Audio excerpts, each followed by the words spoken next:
प्यारे बच्चों, कैसे हैं आप। उम्मीद करता हूं कि आप सभी बहुत ही अच्छे होंगे और मन लगाकर अपनी पढ़ाई भी कर रहे होंगे।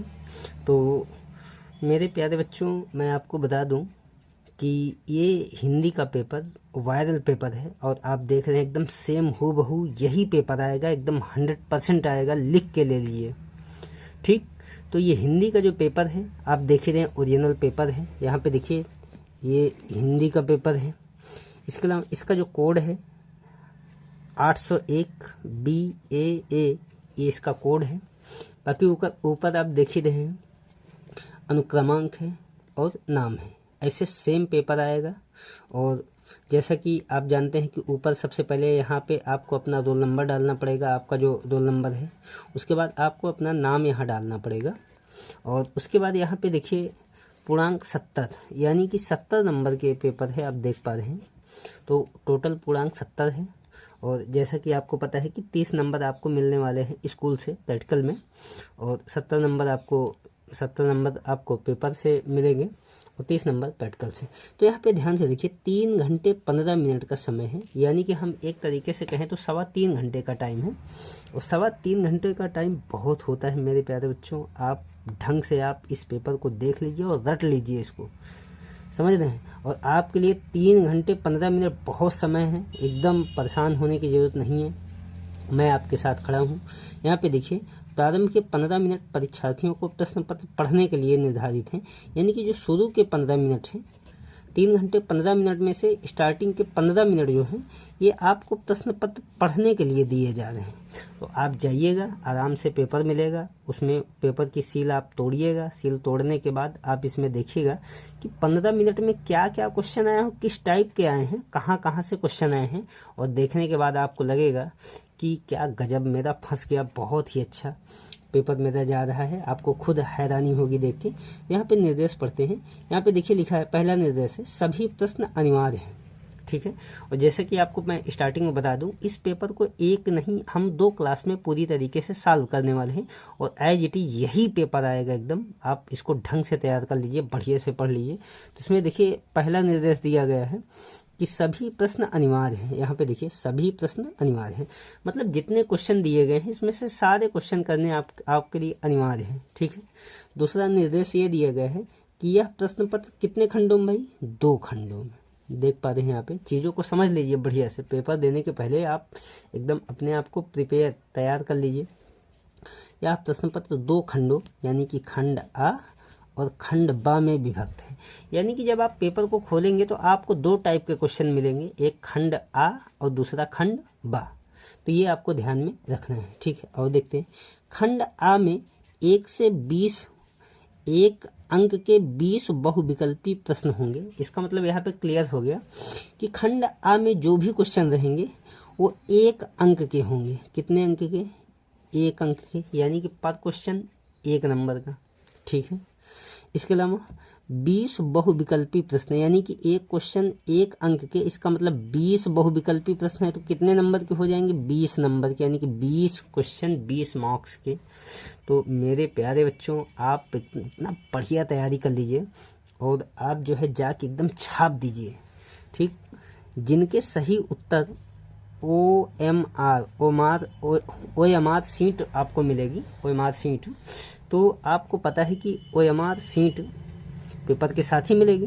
तो जिसके सही उत्तर OMR उत्तर पत्रक पर, यानी कि OMR सीट पर नीले अथवा काले बाल पॉइंट कलम से सही विकल्प वाले गोले को पूर्ण रूप से काला कर चिन्हित करें। इसका मतलब ये है कि OMR सीट जब आप भरें तो भरने के लिए आपको पहली सावधानी ये बरतनी है कि किसी भी तरीके की पेन आपको नहीं यूज करनी सिवाय बॉल पॉइंट पेन के। यानी कि ये जो पेन, जिस पेन का हम यूज कर रहे हैं, ये बॉल पॉइंट पेन ही है। तो इसमें या ब्लैक कलर की ले लीजिएगा या ब्लू कलर की, ठीक है।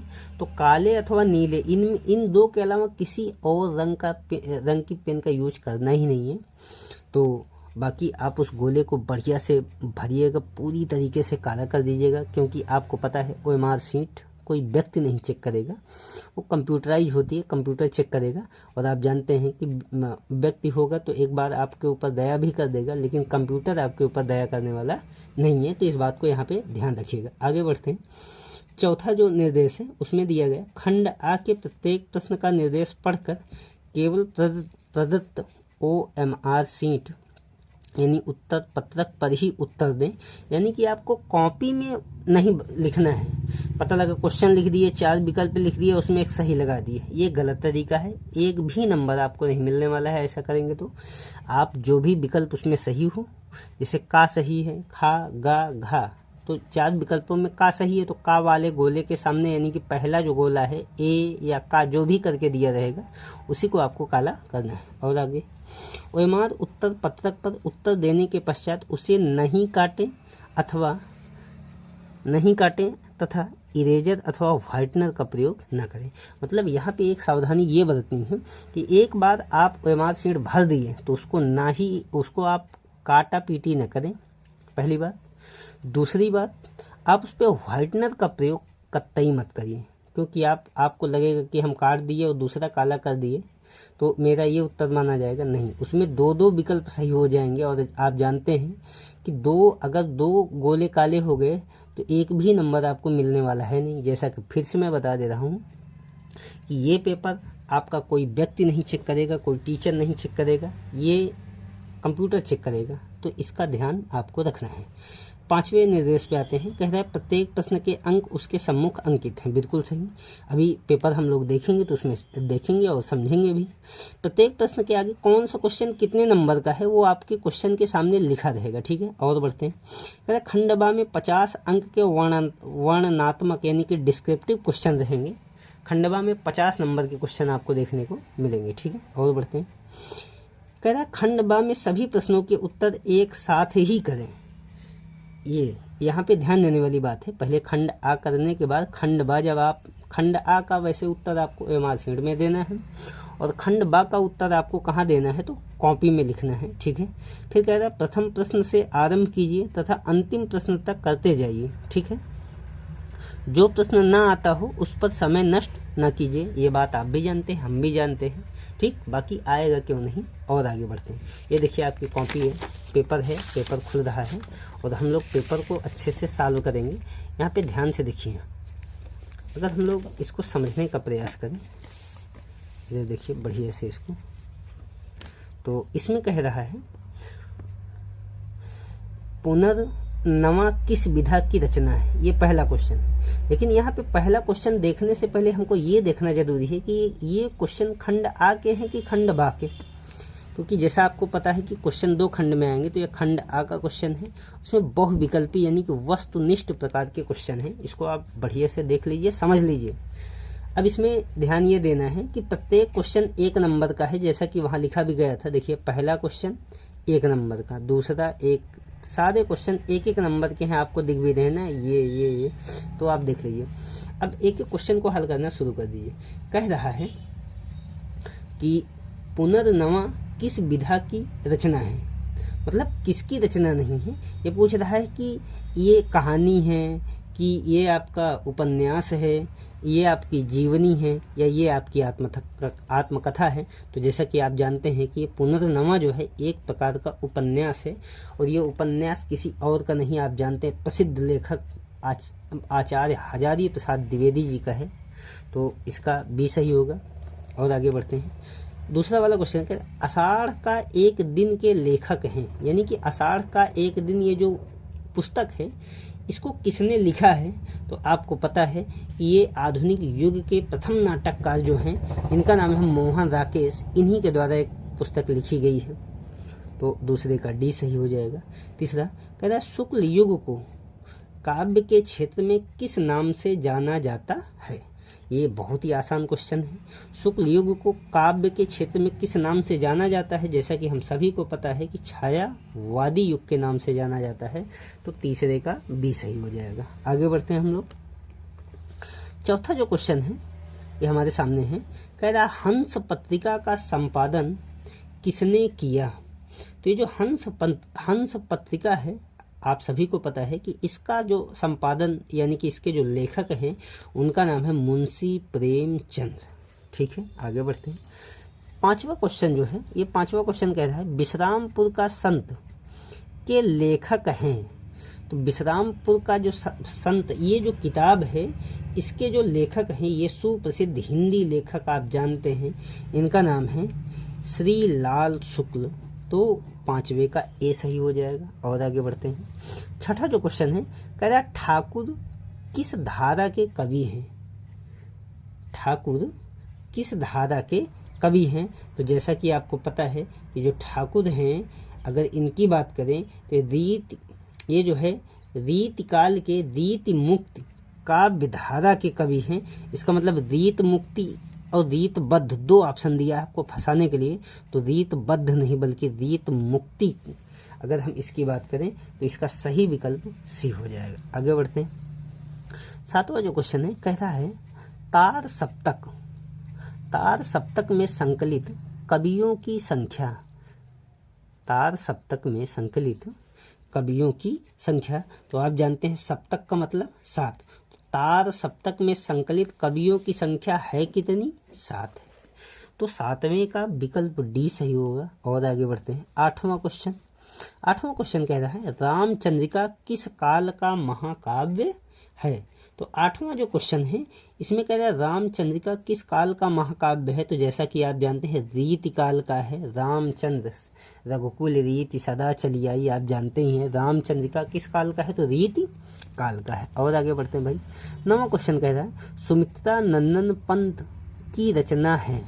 तो जैसा कि आप सभी को पता है कि सुमित्रा नंदन पंत एक बहुत ही महत्वपूर्ण लेखक हैं और इनकी रचना की बात करें तो पल्लव इनकी रचना का नाम है। आगे बढ़ते हैं। 10वां क्वेश्चन है कह रहा है कलम का सिपाही। कलम का सिपाही के रचनाकार कौन हैं।